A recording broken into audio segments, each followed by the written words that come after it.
I'll lose him forever. Jack's the first guy I've had feelings for in a long time. We have loads in common, we laugh together, and the chemistry is undeniable.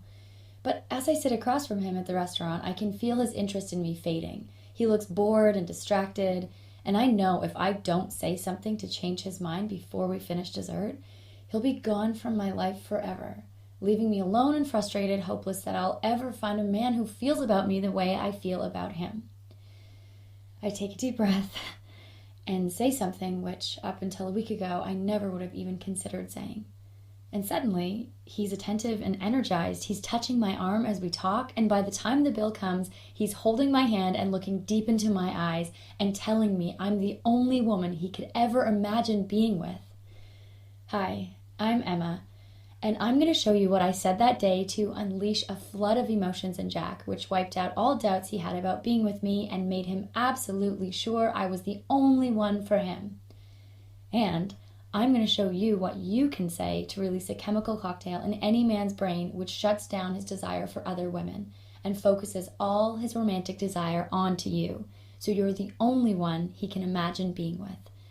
I'm going to show you why checking all the boxes of what a man thinks he wants isn't going to make him sure you're the one for him, and what you need to do instead to give him absolute certainty there's no one better for him.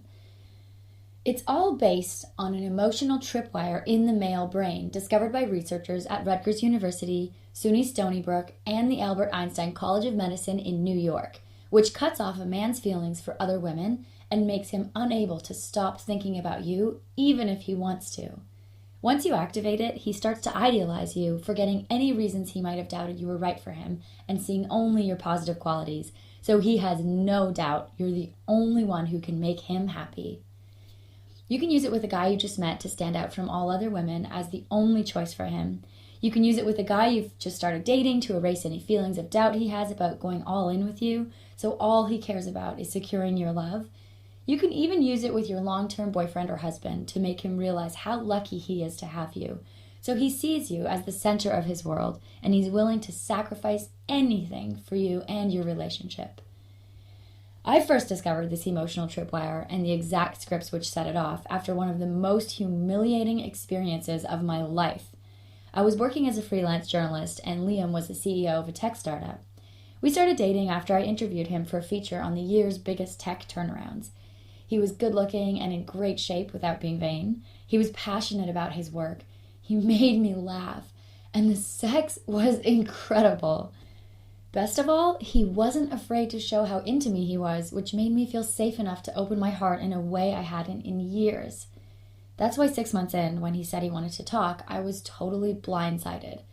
"I think you're great, you're beautiful, you're kind and smart and fun," he said as we walked. "You're everything I've always wanted in a woman, but something's missing. I just have this feeling you're not the one for me." His words hit me like a freight train, knocking the air out of my lungs and leaving me disoriented and confused. I pushed him to say what exactly was missing and begged him to tell me what I could do differently, but he couldn't give me an answer, and nothing I said or did would change his mind. It was the second worst day of my life. The worst came a few months later. You see, at the end of our walk, I did something I'd promised myself I'd never do. I lost whatever dignity I had left by asking him if we could still be friends. It was a mistake I would pay dearly for. We continued to text and chat a couple of times a week, send each other funny pictures or articles we found online, and check in with the odd goodnight text. I loved knowing he was still thinking of me and that we could still laugh together, and I figured at some point he'd realize I was the perfect girl for him and we'd get back together. Boy, was I wrong. It was a Monday afternoon when he first mentioned her name. We were on the phone as he drove home from work, and he said he'd gone shopping with Stephanie that weekend. I felt a jolt of jealousy through my body when he said her name. "Stephanie?" I asked, trying to sound casual. "I don't think you know her," he said. "She's just a friend. She works with Tyler." I tried not to make too much of it, but she kept popping up on his social media. I was scrolling through Facebook and I saw her comment on his profile picture. "Love that face." I reminded myself he'd said she was just a friend. I saw her sitting next to him in a group photo and reminded myself she worked with his friend, so it was only natural she'd be hanging out with the group of them.